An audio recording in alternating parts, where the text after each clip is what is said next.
tamu itu akan datang. Ramadan sudah bersiap untuk mengetuk pintu kehidupan kita.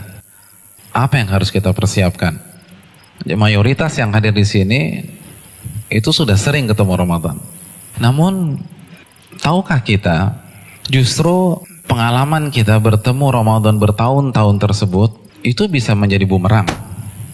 Ada sebuah kaidah yang dijelaskan oleh para ulama kita. Kaidah ini luar biasa.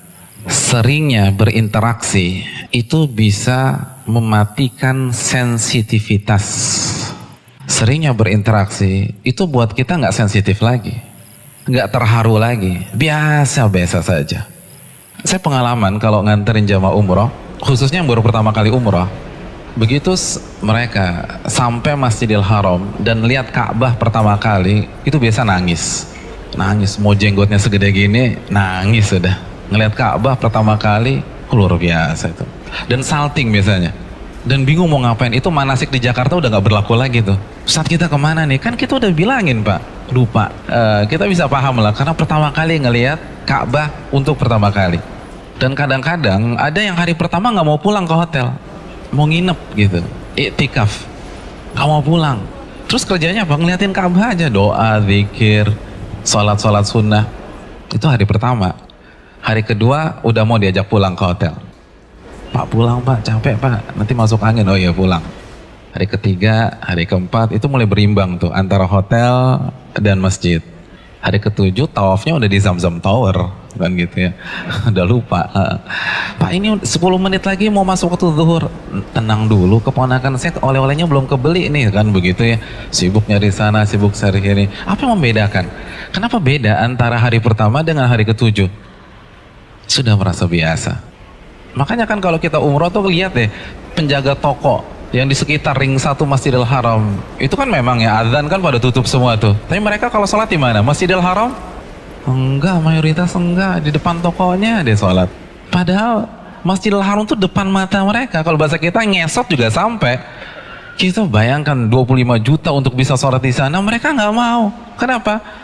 Karena mereka melihat Masjidil Haram tuh biasa. Seringnya berinteraksi itu bisa membunuh sensitivitas. Dan bahayanya kalau itu terjadi dengan Ramadan. Karena merasa sudah sering ketemu Ramadan biasa, seperti fenomena tahunan aja. Nah, ini yang bahaya. Dan yang lebih bahaya lagi, banyak di antara umat Islam itu melihat Ramadan dari satu sisi aja. Kan gitu. Kalau kita dengar Ramadan tuh yang terbesit di benak kita apa sih? Bulan apa? Bulan ampunan kan gitu ya. Bulan penuh rahmah, bulan penuh berkah. Oh, pokoknya enak-enak aja deh.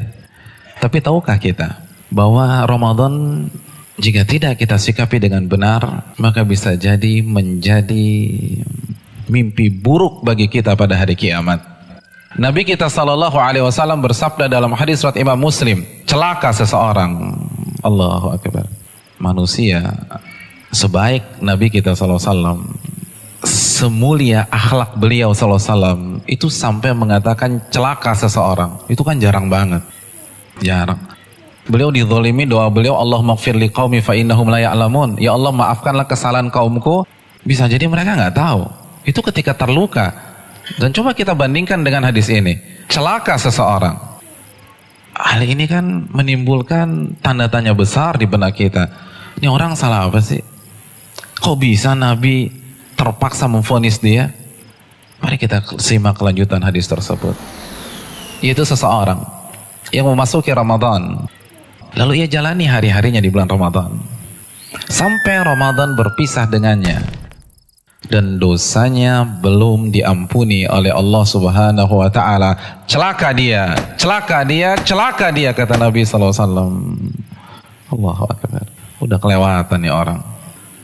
Ramadan, bulan dimana kata Nabi kita SAW pintu surga dibuka selebar-lebarnya sebagai simbol seluruh akses dan sarana beribadah dimudahkan oleh Allah Subhanahu wa taala.